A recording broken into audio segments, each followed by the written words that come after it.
Wassalatu wassalamu ala ashrafil anbiya'i wal mursalin wa ala alihi wa sahbihi ajma'in. La ilma lana illa ma 'allamtana innaka antal alim. Rabbi sadri wa yassir li amri wahlul 'uqdatam min lisani yafqahu qawli. Ya alim 'allimna min ilmika kama tarda bihi 'anna. Ya halim khalliqna bi khuluqil hilmi وحققنا بحقائق العلم اللهم علمنا ما جهلنا وذكرنا ما نسينا اللهم يسر ولا تعسر وتمم بالخير أما بعد. Para hadirin yang dihormati sekalian, alhamdulillah kita syukur pada Allah kerana sekali lagi kita diberi peluang oleh Allah untuk kita sama-sama membicarakan tentang mengenai satu tajuk besar, iaitu tajuk mengenai taubat. Taubat ni merupakan di antara tajuk yang di mana kita diminta supaya isi dalam hati kita setelah mana kita buang sifat-sifat yang biasa terjadi dalam dan taubat ni insyaAllah kita sampai kepada tajuk pembahagian hamba-hamba Allah dalam mengesahkan taubat. Ada muka surat 1038. 1038. Tajuk ni lah di mana kitanya membicarakan sebelum daripada ni bagaimana hakikat taubat dan juga bagaimana kitanya taubat yang sebenar. Taubat yang sebenar ni di antara amalan lakukan sepanjang masa dalam hidup kita. Kalau kita berbuat dalam hidup kita ni kesilapan dan kesalahan, maka taubatlah jalan penyelesaian pembersihannya. Itu dipanggil cara hidup sebagai seorang mukmin. Orang mukmin ni orang yang hidup dalam keadaan yang sentiasa dianya meminta ampun kepada Allah sepanjang masa dalam kehidupan dia. Jadi dalam kehidupan kita ni kita diajar supaya meminta ampun dan meminta kemaafan ini dalam kehidupan kita setiap ketika dan setiap masa kepada Allah. Kerana tak ada orang yang tak buat dosa. Dalam hidup ni semua di kalangan kita ada yang buat dosa. Dan kita ni ada je kesilapan yang kita buat. Dosa ni pula terbahagi kepada dua. Satu dosa besar, satu lagi dosa kecil. Dosa besar dan dosa kecil ni pula dibahagi pada dua cara orang lakukan dosa. Dalam melakukan dosa. Satu dosa luar, dosa zahir yang dibuat. Satu lagi dosa batin yang dilakukan oleh setiap manusia. Di kalangan kita ni dalam berbuat dosa ni, biasanya kita akan buat dalam dua ni dosa. Sama ada dosa zahir ataupun dosa batin. Dosa zahir ni, misal contoh mencuri, ataupun menipu, ataupun ni dosa zahir. Dosa batin ramai orang kita tak nampak. Yang dosa batin ni buruk sangka. Buruk sangka ni dosa batin yang kalau kita buat dosa ni kita perlu bersih juga. Kita senang kan nak buruk sangka. Ustaz ni datang ke tak datang pagi ni. Ni sekali je, sekali imbas je dalam hati kita. Ni dipanggil buruk sangka. Senang. Ataupun kita bangun daripada tidur tengok kawan-kawan kita, dia ni hidup lagi pagi ni, kita sebut. Ni maknanya dalam hati kita, berarti kita tak lafaz pun, tapi dia merupakan satu dosa. Dosa apa dia? Dosa batin. Ramai di kalangan kita ni terbuat dosa batin, kemudian dia tak bersihkan dosa tadi. Dosa, bila kita nak bersihkan dosa, bergantung kepada dosa itu sendiri. Dosa yang kita buat tadi. Dalam hidup kita ni, tidaklah dosa ni hanya kita sebut Rabbighfirli, ya Allah tolong ampunkanlah dosaku. Habislah dosa kita tadi. Tak juga. Ada dosa yang perlu kita kembalikan balik. Hak yang kita ambil daripada seseorang. Itu syarat-syarat kita lah. Syarat-syarat dalam betul-betul bertaubat. Yang disebut dengan hakikat taubat. Kadang-kadang kita buat dosa dalam hidup kita ni, di mana kita perlu pulangkan balik yang disebut dengan hak-hak yang kita ambil. Hak-hak yang kita ambil daripada seseorang. Misal contoh, kita pernah ambil tanah orang. Dosa kita, kalau kita taubat, kita kena pulangkan balik dosa tadi. Kita kena pulangkan balik hak tanah orang tadi. Barulah betul kita bertaubat. Ataupun dosa berzina. Na'udzubillah min dzalik.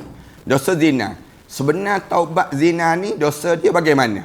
Dalam Islam, bila seorang tersebut bertaubat, kalau dia belum lagi yang disebut dengan kahwin, dia kena sebat sebanyak 100 kali sebat. Kemudian kalau dia dah kahwin, dosa zina ni, hakikat yang dia lakukan dalam hidup dia, benar-benar taubat, dia kena rejam sampai mati. Ni betul-betul baru dia taubat. Selagi mana tak berlaku perkara demikian, selagi itu dah tidak dianggap taubat. Itu yang dalam Islam dia ambil berat terhadap yang disebut dengan dosa. Kerana selagi mana kita tak tebus dosa tadi dengan benar-benar hakikat kita taubat, maka kita belum lagi dianggap bertaubat. Belum lagi dianggap bertaubat. Orang yang tinggalkan sembahyang, taubat dia macam mana? Dalam kaedah yang diajar dalam Islam, bukan hanya sekadar disebut, ya Allah tolong ampunkan dosaku, tapi cara dia taubat ialah apa dia? Dia qada balik solat yang dia pernah tinggal dalam hidup dia. Orang yang dalam hidup dia pernah langgar orang, mati orang tersebut. Ini diat, dia panggil dalam kaedah diat. Macam mana hakikat taubat dia? Dia mesti bayar kepada keluarga tersebut dengan bayar diat, dia panggil. Barulah benar-benar terlepas dia daripada taubat. Benar-benar dia terlepas daripada dosa yang dianggap benar-benar taubat. Ini hakikat taubat lah dalam Islam. Dosa kita, misal contoh tak bayar zakat, hubungan kita dengan Allah. Maka macam mana cara dalam Islam? Kita diajar supaya kembalikan balik pembayaran zakat tadi, dipanggil zakat qada. Yang banyak sebelum daripada ni, kita kira lah balik. Yang ni barulah kita taubat yang sebenar-benarnya. Panjang dalam perbincangan siri yang sebelum daripada ini.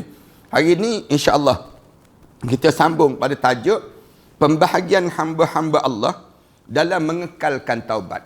Maksudnya dalam hidup kita ni, bila kita taubat, kita mesti berterusan. Jangan kita taubat hari ni, besok kita buat balik. Itu bukan demikian. Dalam hidup kita ni, kena ada dalam hidup kita, dia panggil istiqamah. Istiqamah dalam kita bersih diri kita. Bila kita minta ampun pada Allah, kesilapan yang kita buat, maka cara dalam Islam, mestilah kita kekalkan keampunan tadi sampailah kita mati. Tapi di sana, manusia ni, oleh kerana sifat dia daripada kalimah nasia. Kalimah manusia ni daripada kalimah pelupa. Jadi berbeza-bezalah manusia dalam bab taubat ini. Ada yang dia taubat hari ni, besok dia ulang balik. Kemudian ada orang yang besok dia tak ulang lagi, tapi lama je. Dekat nak mati dia ulang. Tiba-tiba demikian. Ini berbeza-beza. Lalu alim ulama' dia susun berapa jenis manusia dalam bab taubat ini. Hari ini kita akan sebut dalam tajuk inilah. Kerana semua perlu mengetahui bahawasanya orang-orang yang bertaubat itu, dalam hal taubat mereka dapat dibahagikan menjadi 4 tingkatan. Manusia dalam bab taubat ni, di mana ada 4 peringkat di kalangan manusia ini sendiri. Tingkatan yang pertama, orang yang mengerjakan kemaksiatan lalu dia bertaubat. Dia mengerjakan kemaksiatan yang bertaubat. Dia buat maksiat, kemudian dia bertaubat. Orang ini wajib melaksanakan taubatnya. Yakni tidak mengerjakan kemaksiatan yang pernah dilakukan ataupun yang belum pernah dikerjakan dengan cara taubat yang terus menerus sampai akhir hayatnya. Dia kena dalam hidup dia, yang baru pun dia tak buat, yang lepas tu pun dia berhenti. Ini maknanya berterus sampai dia mati. Dia jangan ulang lagi perbuatan yang sama ini. Dengan demikian, maka mana-mana yang pernah dilengahkan ataupun dilalaikan daripada perkara-perkara yang merupakan ajaran agama, maka wajiblah disusulkan kembali sehingga dapat diperkirakan menjadi lunas sama sekali. Maksudnya, dulu dia pernah tinggal semayang. Bila sekarang, dia qada balik. qada tinggal semayang dia tu sampailah terlunas segala yang ditinggal solat dalam hidup dia. Dia kena kira lah. Kalau dia pernah meninggalkan puasa, maka dia kena qadakan balik puasa dia. Sampailah akhir hayat dia, dia tidak lagi ulang perbuatan yang sama tadi dalam hidup dia. Selain itu, hendaklah dia membisikkan pada hatinya sendiri untuk tidak mengulangi dosa yang dilakukan selama ini, yang olehnya sebelum daripada ini. Dia bisikkan di hati dia, jangan buat.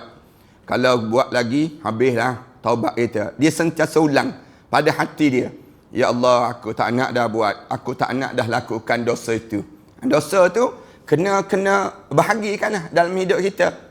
Kalau dalam hidup kita ni kita pernah buat dosa, buka aurat misal contohnya. Macam mana cara kitanya? Taubat, minta ampun pada Allah. Ya Allah, dulu aku jahil, aku tak tahu. Kemudian kita bisik pada diri kita, aku tak nak dah buka aurat. Kalau aku buka aurat juga, nanti habislah taubat aku ni, rugilah pada diri aku. Dia kena sentiasa bisik dalam jiwa dia, aku mesti jadi orang yang mukmin, orang yang baik, aku sentiasa istiqamah dalam hidup aku.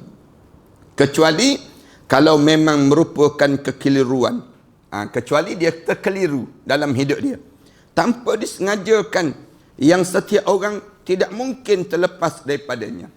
Yang tu kita kadang-kadang kita terkeliru. Terkeliru ni sama ada yang ni boleh ke? Tu lain lah masalahnya. Tapi kalau sekiranya dalam hidup kita ni kita ni tak terkeliru pun, kita tahu benda tu dosa, buatlah terus pada diri kita.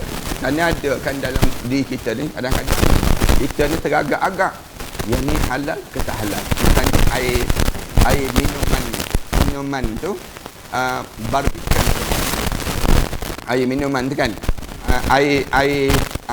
orang kata ni datang daripada Arab Saudi dan tanpa alkohol. Dia arak tapi tak ada alkohol. Dipanggil demikian. Jadi kita pun keliru. Boleh ke tak boleh? Sebab dia datang daripada Arab Saudi. Kemudian dia pula tak ada alkohol. Tapi dia datang daripada parti yang disebut dengan apa dia? Dia panggil daripada arak. Sepatutnya dia daripada arak tapi dia telah dibuang alkohol.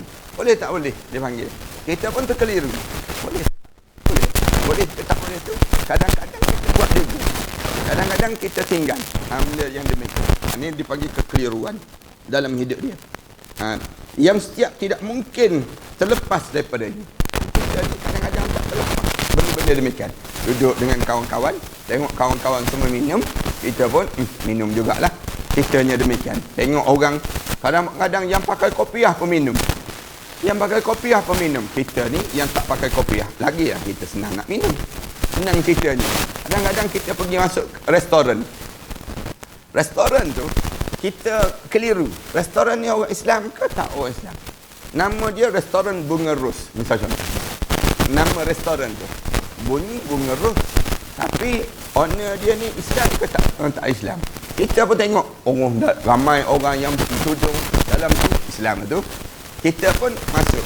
Tengok yang hidang tu datang, yang minta order tu minta contoh, tidak pun tak boleh cakap Melayu lancar pun. Tak boleh cakap. Kita suruh dia mengucap pun tak tahu dia. Kita pun dah duduk dah, tengok orang lain makan kenyang dah, nampak sedap pula misal contoh dalam restoran tersebut. Jadi kita keliru dalam hidup itu. Makan je lah.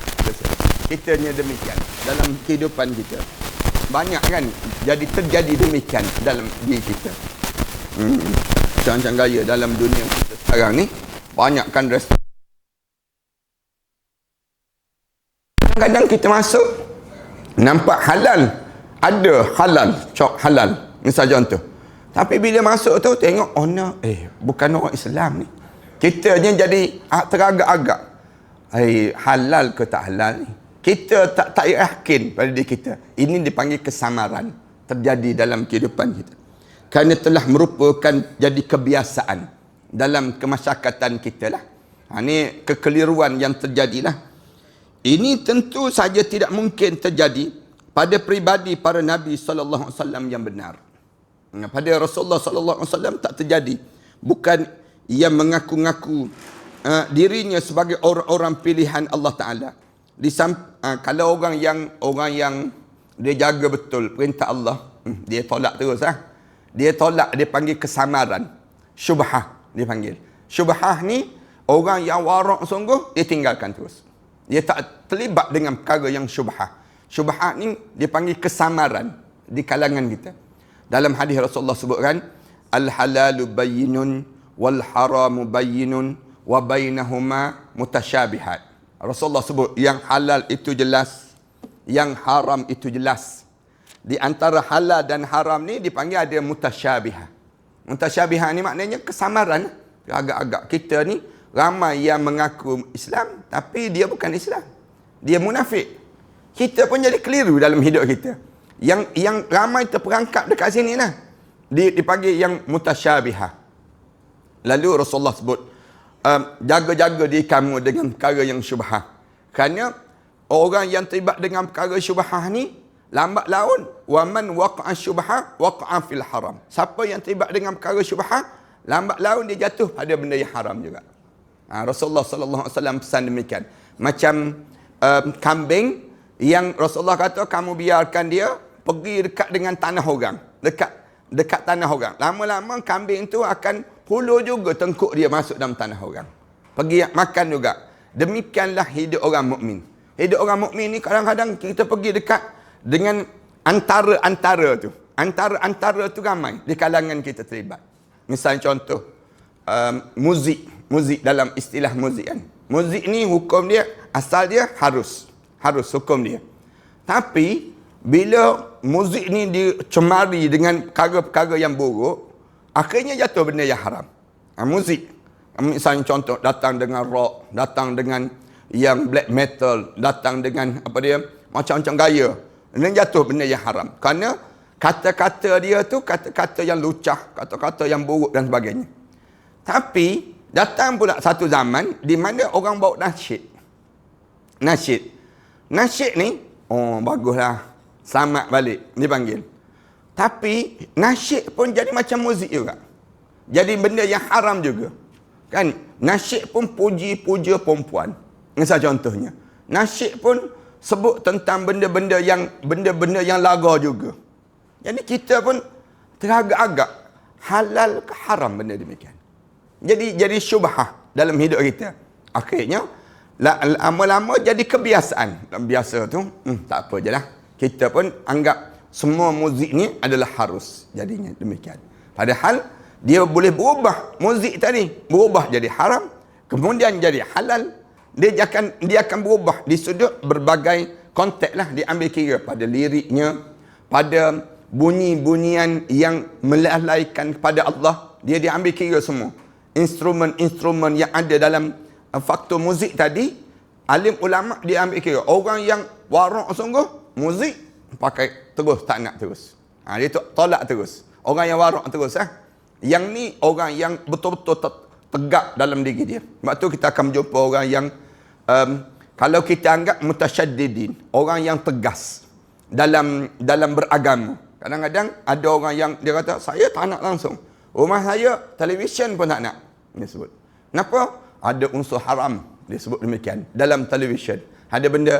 Ni orang-orang yang tegas sungguh lah. Sampai peringkat dia ni jaga sungguh. Saya kena jaga betul-betul. Diri saya, anak-anak saya, keturunan saya kena jaga dalam hidup saya. Bahkan ada orang sampai peringkat rumah dia peti ais pun tak ada. Peti ais pun dia tak nak. Kenapa? Nanti dia kata simpan beku.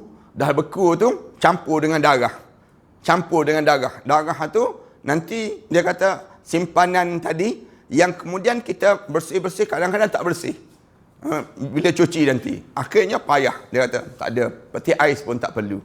Nak makan, bila nak makan, kita masak yang betul-betul original dalam hidup dia. Jumpalah orang-orang yang demikian. Orang-orang yang dia nak jaga betul-betul dalam hidup dia. Di samping ada orang yang sampai peringkat tak nak beli kenderaan kecuali dengan cash. Pernah dia tak? Demikian. Tak nak beli kenderaan kecuali ada duit cash, bayar, tak nak riba, tak nak ada bunga-bunga dan sebagainya. Ini kerana apa dia? Bimbang, takut-takut jatuh benda yang haram dalam hidup dia. Ada orang yang demikian. Tapi payahlah hidup dia. Dalam dunia moden, handphone pun tak nak guna. Kecuali Nokia 330 tu apa dia. Yang jenis yang lempar anjing pun anjing mati tu. Nak sebutnya yang jenis yang lama tu dia panggil. Di samping ada pula orang yang telah mencapai tingkat yang tinggi sehingga seakan-akan sebagai amalan yang dilakukan oleh para nabi yang diangkat oleh Allah Azza wa Jalla dalam hidup dia. Orang-orang yang telah berada dalam tingkat ini tentu sentiasa menetapi taubat nasuha. Kalau orang peringkat ni, kedudukan dia sentiasa taubat nasuha. Dalam hidup dia. Dia maknanya dia buat, dia tak akan ulang lagi perbuatan yang pernah dilakukan sebelum daripada ini. Dalam hidup dia, taubat nasuha. Sekalipun tidak melakukan hal-hal yang merupakan larangan agama. Sekalipun tak buat benda-benda yang dilarang oleh agama. Dan mereka itulah yang sebenarnya telah mendahului kita dalam perbuatan mengumpulkan kebaikan. Tapi dalam bab kebaikan, dia buat. Dia tak tinggal. Kebaikan, apa saja jalan kebaikan, dia banyakkan. Jalan keburukan, dia tutup dalam hidup dia. Sifat orang-orang yang tingkat yang pertama ni lah. Maksudnya, dia jaga dalam hidup dia. Juga menggantikan perbuatan keburukan mereka dengan amalan-amalan yang bagus serta berbagai kebajikan yang terpuji dalam hidup ini sendiri. Mereka akan buat benda-benda yang terbaik ya. Yang baik, orang sebut benda ni benda yang disuruh oleh Allah, amalan yang dibuat oleh Nabi Muhammad sallallahu alaihi wasallam, dia jaga. Dia jaga pada diri dia. Maknanya dalam hidup dia, manakala yang tak dibuat oleh Rasulullah, dia tinggal. Tak dibuat terus dalam hidup dia. Jaganya dia. Inilah yang dapat dikatakan sebagai taubat nasuha. Sedangkan jiwa yang tenang, sebab merasa segala kelakuan itu diredai oleh Allah Ta'ala. Dan disebut jiwa yang tenang, lagi tenteram. Ataupun nafsul mutmainnah. Yang disebut dalam agama dipanggil orang ni, orang yang berada pada tahap nafsu yang tenang. Ya. Dia tak nak benda maksiat ni menggelisahkan. Siapa yang buat maksiat, dia tak akan hidup tenang. Ini kehidupan yang Allah jadikan di atas muka bumi. Siapa yang buat benda yang dilarang oleh Allah dia, tak lapang dalam hidup dia. Allah tak bagikan kelapangan jiwa dengan kemaksiatan. Allah tak jadikan demikian. Buat dia maksiat. Katakanlah dia pernah mencuri barang orang. Selagi mana barang orang tu ada dengan dia, selagi tu dia akan rasa tertekan dalam hidup dia. Gelisah, tak menentu. Siapa yang pernah ambil hak orang dalam hidup dia, Allah tak tenangkan diri dia. Lagi mana benda yang dia buat dalam hidup dia ni, dia tuduh orang, dia caci maki orang. Selagi mana caci maki itu sedang dituju pada orang tersebut, lagi itulah dia tak tenang dalam hidup dia. Tak pernah tenang pun orang yang mencaci maki kita. Ni kita pula yang kena caci maki ni, lapang je. Lapang je dalam hidup. Kenapa? Kita sedang meraih pahala. Allah sedang bagi pahala melalui orang ni. Di beza dipanggil. Orang yang mencaci maki tu, tenangkah hidup dia? Allah tak tenang. Kemaksiatan ini tak pernah menenangkan hidup orang. Itu cara Allah jadikan. Sebab apa dia? Sebab dengan kita beramal ibadah, menjadikan hidup kita ni tenang, mutmainnah. Itu kelebihan orang yang hidup dalam keadaan ketaatan. Dia akan jadi demikian. Lepas tu kita pelik kan tengok orang yang dia jaga je perintah Allah. Dalam hidup keluarga dia tak peduli pada kata-kata orang. Yang penting aku dengan Allah. Dia nampak diri dia. Hidup dia ni lapang je. Dia tak pernah rasa resah gelisah. Kenapa? Jiwa dia tu jiwa mutmainnah. Jiwa dia jiwa yang tenang. Itulah yang diredai. Itulah yang reda dengan apa orang yang itulah dia reda dengan pemberian apa yang Allah bagi pada dirinya. Dan Allah juga reda kepada apa yang telah demikian itu. Dan orang yang mempunyainya tersebut, dia reda. Allah bagilah apa pun pada dia. Hakikat diri dia ialah hamba. Dia rasa demikian. Allah bagilah apa saja, aku terima saja.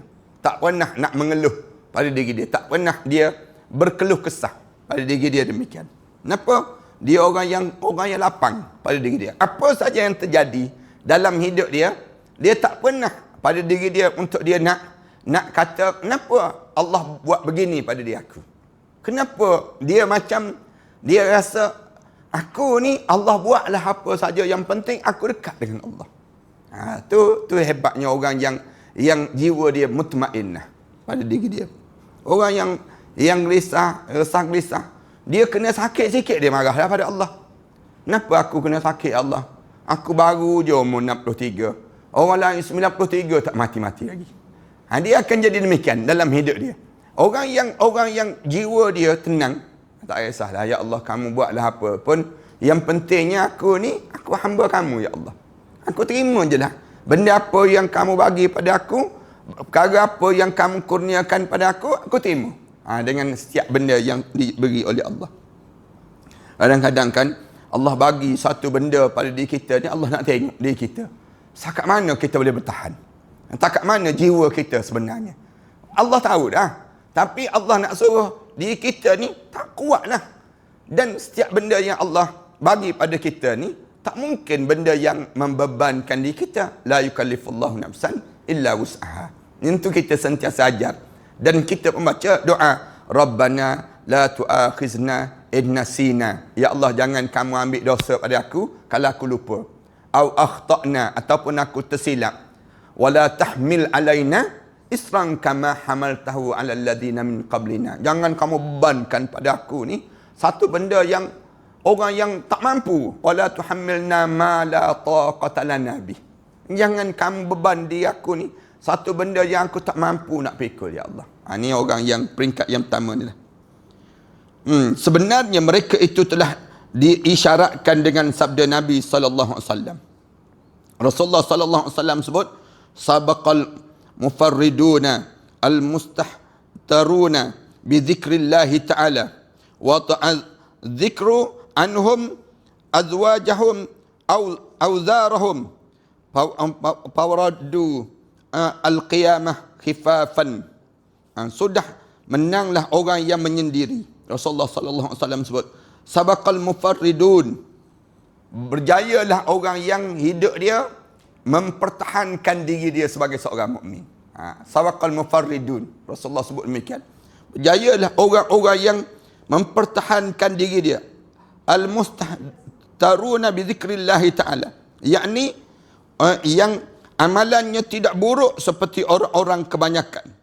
Lagi pula tidak henti-henti dalam berzikir kepada Allah Ta'ala. Al-mustahtaruna bi dzikrillah ta'ala. Dia tak pernah terhenti dalam hidup dia untuk berzikir kepada Allah. Ini hidup orang yang demikian. Wada'az dzikr anhum awzarhum fawaraddu qiyamah khifafan. Oleh sebab itu, zikir mereka itu sudah dapat menghilangkan dosa-dosa mereka. Wada'uz dzikr anhum awzarhum. Yang menyebabkan zikir-zikir mereka itu menjadi ringan dalam hidup dia. Jadi, meringankan setiap benda-benda yang ditanggung dalam mereka itu, kemudian datang pada hari kiamat nanti dengan perasaan ringan sahaja, yakni tidak takut, tidak ada perasaan gentar dan takut terhadap azab Allah SWT. Kenapa? Kerana orang ni, orang yang dianya peringkat yang pertama ni, di mana dia boleh mempertahankan, dia panggil jati diri dalam hidup dia sebagai seorang mukmin. Payah kita kan dalam dunia kita sekarang. Tambah-tambah lepas MCO ini. Dalam zaman lepas pada pandemik ini, manusia ni berubah. Manusia tak sama kan. Sebelum daripada pandemik lain. Lepas pada pandemik 2 tahun lebih ni, perangai manusia berubah. Kebanyakan, kalau kita perhati, manusia dia berubah. Totally berubah. Dalam tak sedar, selama 2 tahun setengah yang kita lalui pandemik itu, suasana kita berubah, hati kita berubah, sikap manusia berubah, diri kita pun berubah, perangai kita pun berubah dalam hidup kita ni. Lalu tiba-tiba orang mukmin dia tetap tahan diri dia sebagai seorang mukmin. Dia boleh tahan. Dalam keadaan demikian, Rasulullah kata, berjayalah hidup kamu. Kalau kamu demikian, kamu boleh konsisten dengan agama Allah. Kamu boleh istiqamah dengan perintah Allah. Hidup kamu ni, jayalah kamu. Di akhirat nanti, bila kamu pergi di hari yang disebut dengan hari kiamat nanti, dalam keadaan yang khifafan, dalam keadaan yang ringan kamu. Jadi kamu tak ada masalah apa pun. Pada kamu, suasana yang berlaku dalam hidup kamu. Dalam hadis di atas, terdapat satu isyarat bahawasanya memang ada dosa-dosanya. tetapi telah dihapuskan oleh amalan mereka yang mereka berupa zikir. Dalam hadis tadi Rasulullah sallallahu alaihi wasallam sebut orang Islam ni walaupun dia hidup, dia mesti ada dosa. Tak ada orang Islam yang dia hidup tak ada dosa, tak ada. Dia hidup tu bergerak je, celak mata je, hari tu dia berjalan seharian tu mesti dia buat dosa. Ada dosa dia. Dosa mata, dosa telinga. Kita ni kan senang je nak buat dosa. Kan dosa hati dalam hidup kita ni. Bangun pagi tu tengok muka suami, hidup lagi mamak ni kita ni. Dalam hati kita kan. Dalam kita sebut dalam hati dosa. Tapi kita tak lafaz pun. Tapi kita hanya rasa macam-macam gaya. Hati kita ni pergi ke dapur tengok sepa pula dapur. Rasa sakit hati dalam jiwa kita. Benda-benda demikian pada diri kita ni dosa. Tapi dalam keadaan kita buat dosa tu, kita hapuskan dengan zikir. Hapuskan dengan zikir. Zikir kita ni sentiasa kita tengok je subhanallah walhamdulillah wallahu akbar. Orang yang hidup dalam keadaan zikir ni terhapus dosa-dosa dia. Waktu mana dia akhirat nanti, Rasulullah kata datang tu jadi mudah je dia menghadap di hadapan Allah Subhanahu wa taala. Tingkatan yang mereka di dalamnya itu adalah urutan daripada urusan daripada tingkat yang baik, urutan daripada tingkat yang baik sekali. Sebab sudah mencapai sekaligus tidak menginginkan kesyahwatan yang tercela di sisi Allah. Mencopot sekaligus tidak menginginkan kesyahwatan yang tercela di sisi Allah Subhanahu wa taala. Ada pula seorang yang bertaubat dengan mengekangkan kesyahwatan itu kerana dipaksa oleh kemakrifatannya. Ada orang yang dia tahan, tak buat, jangan buat dosa ni.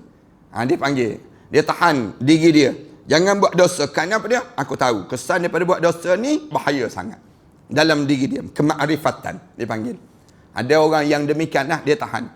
Ada orang yang langgar je, hidup ni langgar je, buat je dosa. Yang penting dia kata, hidup ni mesti kita sempurnakan nafsu syahwat kita. Tu dia akan jadi demikian di kalangan manusia.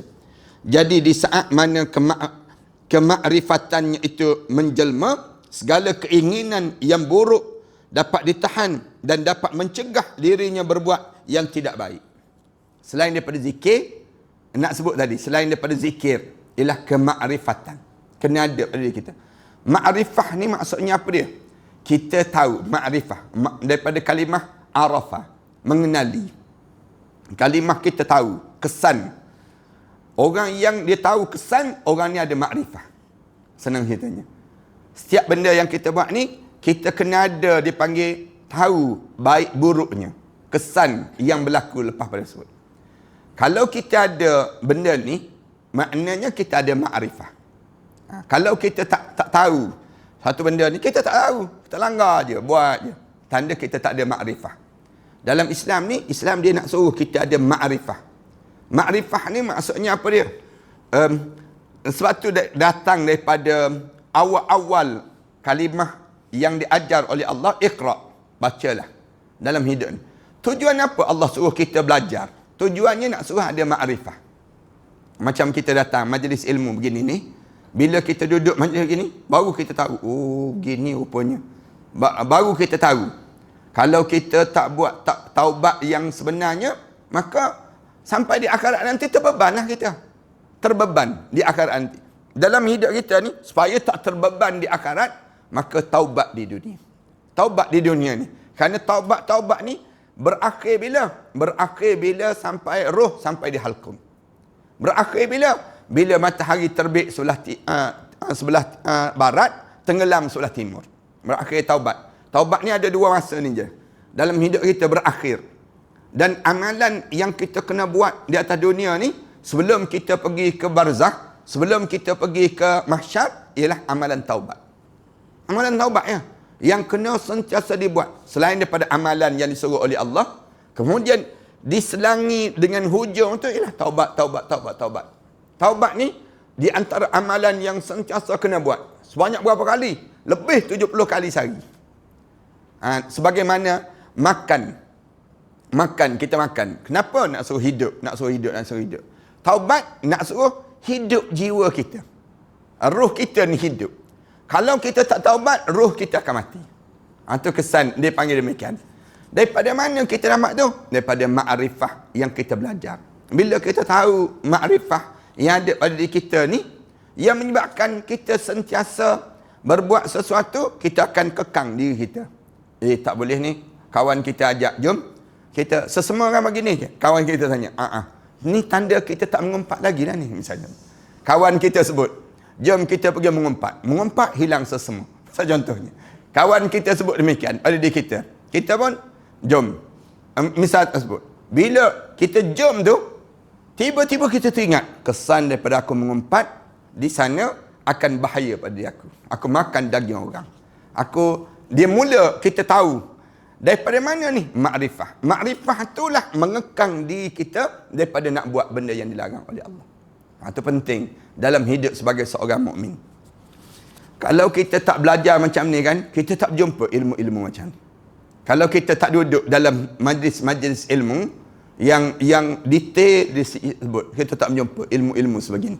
Ilmu sebegini ni kita dapat daripada mana? Kajian-kajian para alim ulama yang mendalam. Ar-rasikhuna fil ilm. Orang yang rasikh terhadap ilmu dipanggil. Sebab tu dia kata, ada orang yang bertaubat dengan mengekangkan syahwat dia. Dia mempertahankan, dia jaga diri dia. Dia tahu berzina tu bagi syaitan enak, nikmat. Bagi syaitan. Dan syaitan dia tarik pada nafsu supaya manusia berzina. Tapi makrifah dia mempertahankan diri dia. Jangan berzina. Kesan daripada berzina, bahaya engkau. Dia akan jadi demikian. Dengan berzina, menyebabkan kamu akan jadi hilang air muka kamu. Hilang agama. Berzina, menjadikan begini. Ia menyebabkan dia tahan diri dia. Dia tak melakukan benda yang dilarang oleh Allah tersebut. Punca apa dia? Kerana makrifah yang ada pada diri seseorang. Ni terjagalah dalam hidup dia. Jadi, di saat mana kemakrifatan itu menjelma dalam jiwa kita, maksudnya ilmu makrifah ni ada pada diri kita, maka segala keinginan yang buruk dapat ditahan dan dapat mencegah diri berbuat yang tidak baik. Masa tu Allah ampunkan dosa kita. Itu cara, maksudnya taubat yang disebut tingkat yang pertama baru ni. Orang baru tingkat pertama, dia jaga diri dia dengan zikir, dia jaga diri dia dengan makrifah, dia mentahankan diri dia ini sendiri. Tetapi pada suatu saat kemakrifatan tadi hilang lenyap dan terjebol daripada akalnya. Terjebol maknanya tersembur keluar. Bahasa Indonesia dia. Sehingga tidak dapat melawan untuk tidak melakukan keinginannya tadi. Satu ketika syahwat dia besar dibandingkan dengan makrifah dia. Syahwat dia terlampau tinggi sangat. Dia nampaklah barang orang ni. Aku nak barang orang ni. Aku nak dapatkan daripada orang ni. Pada diri dia ni, maka di waktu itu, dia akan terlibat sama dengan perkara maksiat di jalan Allah. Perkara yang dilarang oleh Allah. Di Indonesia sekarang, sedang sibuk tentang peristiwa panglima polis, tentera, polis yang orang nombor 2 dalam polis di Indonesia. Dia telah tembak orang bawahan dia. Dalam peristiwa, dia tembak tersebut, dia tembak daripada bawah ni, tengkuk, kemudian atas. Dia tembak di dekat dada tentera, orang besar dalam Polri, dalam polis Indonesia. Kemudian dia buat pula senario yang berlaku tembak-menembak dalam rumah dia. Senario dia lakukan demikian. Lepas tu dia libatkan dengan 2-3 orang yang lain. Puncanya, bila polis tangkap semua, bawa ke mahkamah, tersebarlah, keluar. Puncanya dia tembak orang bawahan dia ni, orang tegak jugalah. Sama-sama Kristian, puak-puak Kristian di Indonesia ni. Tapi puncanya kerana orang bawahan dia ni katanya telah menggoda isteri dia. Berlaku maksiat pada isteri dia lah, memperkosa isteri dia. pelecehan seksual, dia panggil demikian. Kemudian bila di mahkamah, keluarlah macam-macam, bawa isteri dia ni, kemudian bawa semua, kemudian keluar. Akhirnya dia mengaku dia mengarahkan seorang lagi untuk tembak. Dia kata hentam ke begitulah lebih kurang.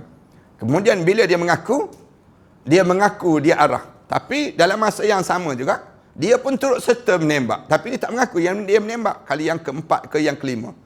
Tapi di waktu mana akhirnya ditanya kepada dia, tanya kenapa dia buat demikian, apa perasaan dia.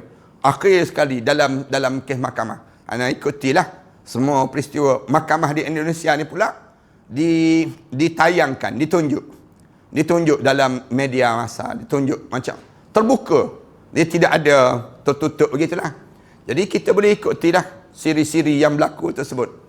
Kemudian dia sebutlah, saya mengakulah saya terlampau emosi sangat. Bila saya nak menembak tu, saya suruh orang bawahan saya ni supaya tembak tersebut. Dia kata emosi dia terlampau kuat untuk nak menghentam, nak membunuh ataupun nak suruh ajar kepada orang bawahan yang ditembak tadi. Dia sebut emosi dia mengaku syaitan mengganggu diri dia. Kemudian emosi dia telah sampai peringkat berapa belah orang yang kena terdakwa. Habis kemudian dilucut jawatan. Orang besar-besar saja dalam polis ini. Dalam polis di Indonesia. Kemudian semua ni menangis dalam polis-polis. Bekas-bekas polis sekarang ni. Menangis Dia kata dia telah bina karakter selama lebih kurang 20 tahun. Ada yang sebut 27 tahun. Dah bina, dah naik dah. Kedudukan yang baik dah dalam polis. Tiba-tiba berlaku peristiwa ini menjatuhkan malu keluarga dia macam-macam gaya dalam mahkamah terbuka benda demikian. Saya nak sebutnya ialah emosi. Yang bila emosi ni menguasai syahwat tadi besar, dia menutup kemakrifatan. Dia menutup yang disebut dengan ilmu yang diajar dalam agama. Walaupun mereka ni ada yang sebut dia ni yang Richard tu, yang tembak tu, yang awal yang tembak tu, yang bila seorang tu tolak seorang ke depan, kemudian dia tembak tu, dia kata dia yang menembak tu seorang yang soleh dalam agama Kristian, orang yang baik dalam agama Kristian, maknanya orang yang jaga agama. Tapi waktu mana dia tembak tu, dia kata oleh kerana arahan bos suruh tembak, saya pun tembak. Berlaku demikian. Tempat kita ni dulu kes Mongolia tu kan. Kes Mongolia tu sampai kita tak tahu siapa yang buat demikian. Di negara kita bom terus. Yang tu tembak je. Yang di Malaysia ni bom berkecai tubuh badan. Tak tahu bagaimana, siapa yang arah, kemudian kenapa dia buat demikian. Akhirnya terpadam cerita begitu saja. Tak tahu, jadi misteri dah. Tapi keluarga Antatunya tu katanya dapat apa dia? Pampasan daripada kerajaan ini sendiri. Dapat juga duit. Anak dia mati tak apalah, duit dia tu dia dapat pula. Di negara kita. Punca apa orang buat demikian? Kerana emosi tadi, syahwat tadi mengatasi, dia panggil kemakrifatan. Mengatasi kemakrifatan. Dia akan jadi demikian. Manusia ni kalau dia emosi dia langkau yang disebut dengan pengetahuan agama yang disuruh oleh Allah. Bila contoh yang dalam masyarakat kita ni boleh terjadi sampai peringkat setengah-setengah di kalangan orang perempuan kan, dalam misalnya masalah poligami. Bila berlaku cerita poligami, neraka lah dia sebut. Neraka pun dia nak langkah. Nak sebut bila dia sampai peringkat dia tak boleh kawal emosi diri dia. Cerita tentang mengenai berlaku dalam hidup dia. Dia kata, tak apalah ustaz boleh sebut dah. Sebab tak kena pada ustaz. Kena pada ustaz baru tahu dia sebut. Dia akan jadi demikian. Emosi ni dalam hidup manusia ni, bila dia hilang pertimbangan, dia tutup segala kemakrifatan. Patutnya kemakrifatan tu mesti mengatasi daripada ilmu emosi. Tapi Oleh kerana manusia ni terlampau kuat sangat emosi dia. Dia tak peduli dah dalam hidup dia. Aku neraka pun aku langkah. Neraka. Nak sebut. Kerana apa dia? Kerana yang pentingnya aku dapat penuhkan rasa syahwat dalam diri dia tu. Tu jadi demikian. Allahu Akbar. Tu yang ada setengah ulama kan kata, orang perempuan ni pelik. Pelik. Dia kalau suami dia tak semayang, dia tak marah. Suami dia buat dosa besar, tak semayang, dia tak minta cerai. Tak minta cerai. Tapi bila suami dia berpoligami, dia pergi minta cerai. Dia boleh pergi minta cerai.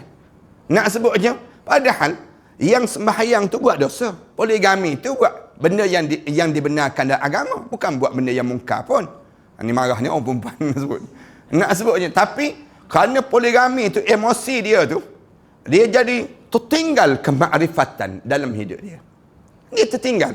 Padahal suami dia tak semayang. Berapa ramai orang perempuan yang suami dia tak semayang, dia pergi minta cerai di mahkamah. Saya minta cerai, suami saya tak semayang, dengan hakim. Tak ada pun. Boleh kata tak ada, tak dengar lah cerita-cerita demikian. Tapi banyak kes yang datang bila isu poligami. Suami nikah lain, suami kahwin senyap-senyap, misal contohnya. Benda ni dia rela pergi ke mahkamah, dia tunjuk di media masa, dia sebut macam-macam gaya. Punca apa? Emosi mengatasi kemakrifatan. Itu yang jadi bahaya dalam agama. Juga tidak sedikit orang yang bertaubat tadi dengan emosi tadilah gagal pada diri dia. Namun tidak jarang pula gagal untuk terus melaksanakan kehendak itu. Lantaran itu antara kegiatan yang hendak menghapuskan dan menolak masih lagi silih berganti kemenangan yang diperolehi dalam hidup dia. Maknanya sepanjang kita hidup ni bergantung pada suasana kita ni mengawal diri kita. Sama ada emosi kita ataupun kemakrifatan kita yang mengawal diri kita, ataupun kemakrifatan dikawal oleh emosi. Bergantung. Suasana ni pertarungan sepanjang masa dalam kehidupan setiap mukmin dalam hidup kita. Tu tak masuk campur tangan lagi syaitan. Masuk lagi bisikan syaitan, lagi teruk. Lagi tambah lagi dalam kehidupan kita ni. Selanjutnya, kita harus maklumi pula. Kita habiskan tingkatan yang pertama ni. Selanjutnya, kita harus maklumi pula bahawasanya darjat ataupun tingkat perlawanan terhadap hawa nafsu itu tidak sama mengenai banyak dan sedikitnya. Yang tu kita kena tahu lah. Orang yang dia nak lawan hawa nafsu dia ni berbeza-beza. Kita ni nampak sama je kan. Tapi suasana kita lawan berbeza-beza. Berbeza-beza. Berdasar pada apa dia? Berdasar pada iman kita, berdasar pada kemakrifatan kita tadilah. Demikian pula mengenai panjang pendek waktu yang harus dilaluinya. Berbeza-beza juga keadaan. Ada orang 4 tahun masa yang dilalui. Ada orang yang setahun. Ada orang 6 bulan masa yang dilalui dalam hidup dia berhadapan dengan gangguan emosi tadi. Gangguan yang disebut dengan apa dia, perasaan dia tadi dalam hidup dia. Beza-beza. Waktu kadang-kadang kan dalam isu yang terjadi dalam negara kita kan, orang tulis, waktu mana saya tulis sikit dalam Facebook tu tentang mengenai tak perlu untuk sampai ke peringkat mahkamah dan sebagainya. Datang geng-geng yang emosi-emosi ni. Menyerang ni, kata ustaz tak tahulah, dia sedang sakit 4 tahun dah perasaan dia. Menyimpan dan sebagainya. Ni yang dimaksudkan oleh Tuhan kita ni. Maknanya, ada orang yang akan melalui masa dalam hidup dia, gangguan emosi dia tu berpanjangan. Panjang masa. 4 tahun. 6 tahun, 10 tahun. Beza-beza lah dalam hidup seseorang yang Allah jadikan dalam hidup dia. Serta warna dan bentuk yang mesti dihadapi dalam hidup dia. Cuma kita baca doa tadilah. Kita baca doa, Rabbana wala tahmil alaina isran kama hamaltahu ala alladhina min qablina wala tuhammilna Rabbana la tahmil alaina ma la taqata lana bih. Ya Allah, tolong jangan bebankan pada saya satu benda yang saya tak mampu nak pikulnya, ya Allah. Pada diri kita demikian. Baca doa ni sepanjang masa dalam hidup kita. Dalam hidup kita ni, minta, ya Allah, janganlah kamu buat saya ni panjang masa. Kalau kita tengok kan, macam perang. Perang kan. Ada perang sekejap macam Israel dengan Palestin. Sekejap-kejap je. Sekejap masa serangan pendek-pendek itu yang berlaku. Tapi ada perang yang panjang. Ukraine dengan Rusia sekarang. Panjang lagi kan masa. Kita ingat ke sekejap je Rusia masuk nanti. Mula start masuk tu habis. Rupa-rupanya panjang. Derek-derek. Panjang pula. Campur tangan dengan Eropah. Campur tangan dengan EU. Campur tangan banyak kan. Akhirnya menjejaskan ekonomi dunia. Ni start daripada bulan 1 sampai bulan 6 ni Rusia istihar pula. Rusia istihar apa dia? Dia kata minyak Rusia tidak akan dijual lagi di luar daripada Rusia.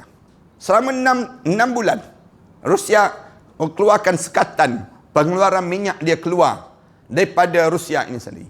Terjejas harga minyak akan melambung naik. Naik dalam tempoh 6 bulan ini naik lebih pada $100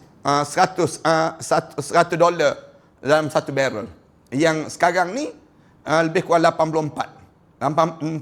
satu barrel. Faham ke tak faham? Buat apa faham ni? Sebutnya demikian.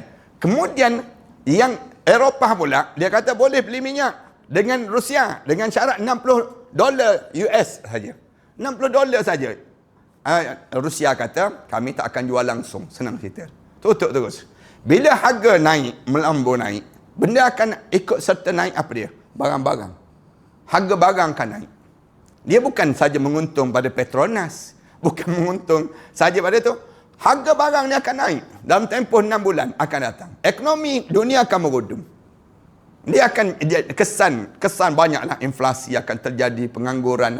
Ni pun Microsoft pun dah umum dah dia akan buang pekerja dia seramai lebih kurang 10,000 pekerja. 10,000 pekerja Microsoft akan dibuang. Maknanya dibuang kerja. Pengangguran akan terjadi. Kes-kes jenayah akan rancak kembali. Dia akan jadi kesan daripada demikian. Maknanya, bila kita tak boleh nak kawal emosi, yang tadi, dia akan menyebabkan panjanglah masa. Perlawanan tu jadi panjang. Panjang masa pada diri kita. Macam Rusia dengan Ukraine ini sendiri. Samalah panjang masa dia.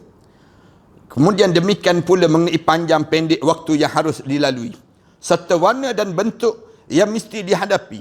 Tidak kurang pentingnya ialah mengenai usia orang yang ingin bertaubat itu sendiri. Dalam masa yang sama, penting juga untuk dilihat tentang usia orang yang bertaubat itu. Jikalau panjang, mungkin akan dapat diselesaikan seluruh dosanya sebelum kematian dia. Kalau ada masa lagi, kita kan dosa banyak.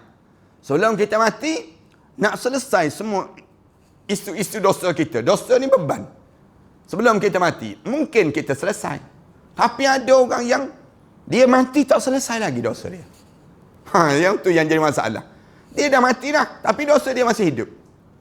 Dosa jariah dia panggil. Bukan amalan jariah aja, tapi ada dosa jariah, dosa yang terus hidup. Yang ni bahaya dalam hidup seseorang. Kalau memang sungguh-sungguh ingin melenyapkan segala keburukan yang tidak diredai oleh Allah Ta'ala itu, saya buat contoh dosa orang yang main filem, misal contoh. Filem kan? Filem dia terlibat dengan lakonan dan sebagainya. Dia mati dah, lakonan dia sentiasa ditayangkan. Lakonan dia ditayangkan. Macam mana keadaan dosa tu? Dosa tu akan terus hidup. Lalu, macam mana dia nak kena buat? Dia kena pastikan yang dia buat dahulu dalam lakonan dia tu ialah lakonan yang baik, yang membawa manfaat. Kemudian sentiasa diulang dengan benda yang baik, dia akan dapat pahala. Tapi kena lakonan dia tu lakonan yang buruk. Berbikini, misal contohnya. Yang filem yang terbaru ni kan, filem yang nak ditayang 9 Mac ni. Katanya filem pulau ke apa dia? Pulau yang patut dipulau. Yang tak perlu sampai ditayang dengan nampak bentuk betul badan dengan pelik dan sebagainya tersebut. Unsur gairah tu banyak sangat. Maknanya gambaran orang pembuat filem tu dah mati dah. Pelakon tu dah mati dah. Tapi filem tu ditayangkan balik. Dia akan terus hidup. Panjang masa. Yang tu yang menyebabkan kita kena jaga betul-betul. Dan diri kita. Janganlah terlibat dengan benda-benda yang buruk pada diri kita. Siapa yang menghidupkan sunnah yang baik, sunnah tu akan berpanjangan benda yang baik. Macam kilang arak tu kan. Siapa yang rasmi kilang arak tu? Selagi mana kilang arak tu ada, siapa yang mula-mula membenarkan kilang arak tu ada? Dia akan bertanggungjawab tu. Sampailah kilang arak tu tak ada. Maknanya, sebanyak mana orang teguh, sebanyak mana orang yang buat, tengoklah amalan. Dia kata, orang yang rasmi itu, yang membenarkan tersebut, kilang arak ke, tempat judi ke dan sebagainya. Dia kata dia pun buat amalan soleh. Ya, amalan soleh dia tu akan dihapus dengan amalan buruk ini sendiri. Habis rugi dalam hidup seorang.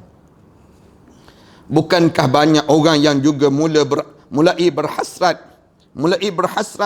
hendak melenyapkan semua kekeliruan dan kemaksiatannya itu dengan sebenar-benarnya. Tiba-tiba baru saja ia bertaubat, maka tibalah pula ajalnya, yakni telah diregut maut sebaik saja sesudah mana dia bertaubat. Kerana itu ia merasa bangga dan senang sekali, sebab dengan apa yang dilakukan itu ialah telah terselamat dari siksa Allah Ta'ala. Lantaran matinya itu berlaku sesudah ia sempat bertaubat pada Allah Ta'ala.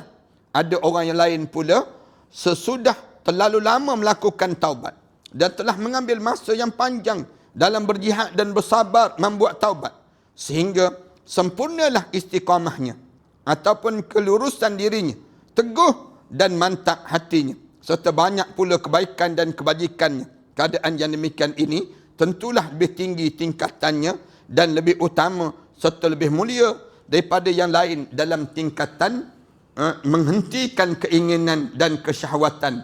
Sebab setiap keburukan itu hanya dapat dilenyapkan dengan kebaikan. Dalam melakukan taubat ni ada dua jenis orang kan. Ada yang tingkat yang pertama ni. Ada orang yang dia hujung nyawa dia dekat nak mati tu, dia taubatan nasuha. Bersih sungguh-sungguh. Dia cuba habiskan semua. Orang ni mati.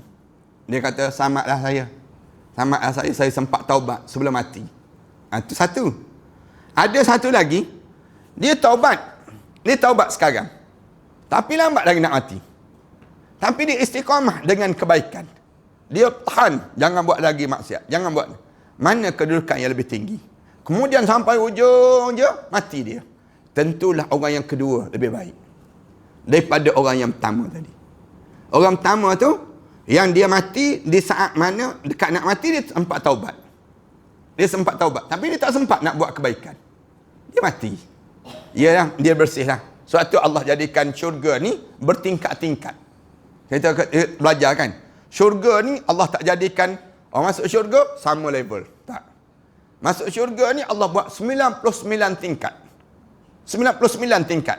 Di antara satu tingkat dengan satu tingkat tu, sejarak di antara langit sampai ke bumi. Bumi sampai ke langit. Nak sebutnya tingginya. Nilai tingkat-tingkat ni sendiri. Cuma kita kata, habis tu bila kita nak berjumpa geng-geng syurga ni? Misalnya contoh. Ahli syurga, bila? Pagi Jumaat. Pagi Jumaat, semua turun. Pergi ke mana? Ke pasar. Dia berjumpa lah semua. Pagi Jumaat, berjumpa semua. Setiap pagi Jumaat. Dekat pasar. Disebut dalam hadis Rasulullah cerita demikian. Kemudian cuma, beza ni, dalam keadaan orang yang dekat nak meninggal dunia, dia taubat. Kemudian dia mati. Dia tak pernah buat kebaikan. Dia selamat daripada dosa. Tapi tak ada kebaikan. Tingkat dia bawah je dalam syurga. Tapi, ada orang yang dia taubat sekarang. Tapi lambat lagi nak mati. Panjang lagi masa. Dia istiqamah, tahan. Menahan syahwat dia. Jangan buat. Kemudian dia buat kebaikan yang banyak. Inilah menaikkan kedudukan dia dalam syurga Allah SWT. Itu cara dalam hidup kita lah. Ambillah yang kedua, jangan ambil yang pertama. Kita jangan pula kita kata, tunggu Ustaz. Kalau begitu tunggu dekat nak mati, kita taubat lah. Gitu. Boleh masuk syurga. Tapi syurga local class dia panggil. Maknanya syurga yang paling rendah sekali. Tak kena gaya, bawah tanah. Syurga bawah tanah dia panggil. Tapi bila kita tengok bangunan tu kan tinggi. Paling penthouse tu yang paling tinggi sekali. Yang paling tinggi tu paling mahal. Nilai dia panggil demikian. Dalam syurga Allah pun demikian. Tu tingkat yang pertama. Tingkat yang kedua tersambung minggu yang akan datang nantilah insya-Allah. Sallallahu ala Muhammad wa ala alihi wa sahbihi wasallam. Walhamdulillahirabbil alamin. Bismillahirrahmanirrahim. Alhamdulillahirabbil alamin wassalatu wassalamu ala rasul amin wa ala alihi wa sahbihi ajma'in. Rabbana iftah bainana wa bain qaumina bil haqq wa anta khairul fatihin. Rabbana hab lana min azwajina wa dhurriyyatina qurrata a'yun waj'alna lil muttaqina imama. Rabbana atina fid dunya hasanah fil akhirati hasanah wa qina adzabannar. Alhamdulillahirabbil alamin. Allah